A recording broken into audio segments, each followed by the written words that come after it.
ایک دفعہ کسی کے گھر ان کا داماد آیا ہوا تھا۔ اس کی ساس روٹیاں پکا رہی تھی تو وہ ساتھ ساتھ گنتا جا رہا تھا۔ جب ساس روٹیاں پکا چکی تو اس نے پوچھا، ماں جی کتنی روٹیاں ہوئیں؟ ساس نے کہا، پتر مجھے کیا پتہ۔ تو اس نے کہا، اچھا 21 روٹیاں ہیں۔ جب مائی نے گنی تو 21 ہی تھیں۔ ساس نے پوچھا، تمہیں کیسے پتہ چلا؟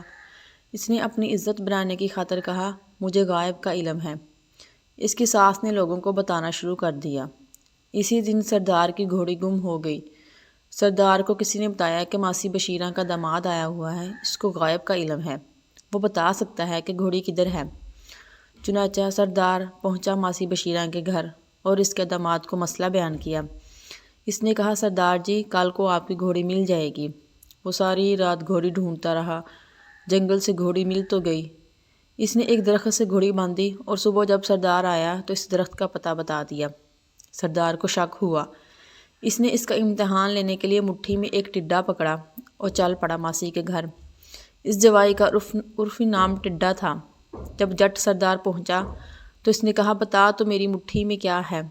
تو اس نے اپنے لیے کہا، روٹیاں گن گن الیائی پائی، رات پن کے گھوڑی لبائی، جان ٹڈے دی مٹھ وچ آئی، ہن کی کرے گی جندڑے۔ سردار نے مٹھی کھول دی اور ٹڈا اڑ گیا۔ سردار جوائی صاحب کے قدموں میں گر پڑا۔ اب جو بادشاہ تھا، اس کی رانی کا ہار گم ہو گیا۔ بادشاہ نے اعلان کیا، جو ہار ڈھونڈے گا کر دے گا اسے منہ مانگا انعام دیا جائے گا۔ سردار کو اعلان کا پتہ چلا۔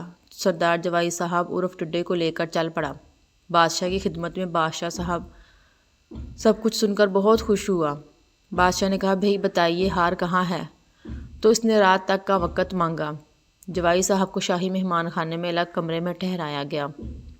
کمرے میں جا کر جوائی صاحب اونچی آواز میں اراغ لاپنے لگے کہ روٹیاں گن گن الیائی پائی، رات پن کے گھوڑی لبائی، جان ٹڈے دی مٹھ وچ آئی، ہن کی کریں گے جندڑیے۔ محل کی نوکرانی جو کھانا بناتی تھی، اس کا نام جندڑی تھا۔ اس نے سن لیا۔ وہ آئی اور اس نے کہا، بابا جی آپ کو پتہ تو چل گیا ہے، ہار میرے پاس ہے، لہٰذا مجھے معاف کر دیں، میں ہار واپس کر دیتی ہوں۔ جوائی صاحب بولے، اس طرح کر تو ہار محل کی چھت پر رکھ دینا۔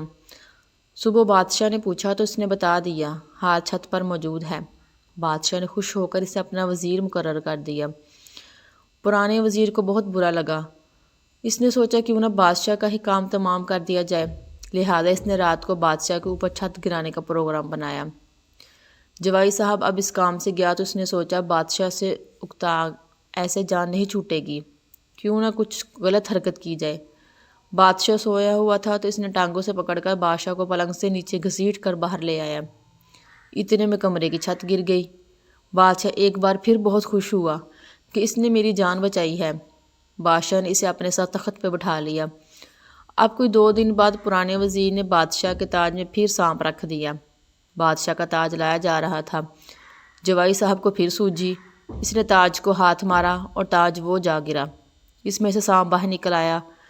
اب تو بادشاہ کو پورا یقین ہو گیا کہ یہ شخص واقعی ہی بہت پہنچی ہوئی ہستی ہے۔ بادشاہ نے اسے بادشاہ بنا دیا اور خود اس کے قدموں میں بیٹھ گیا۔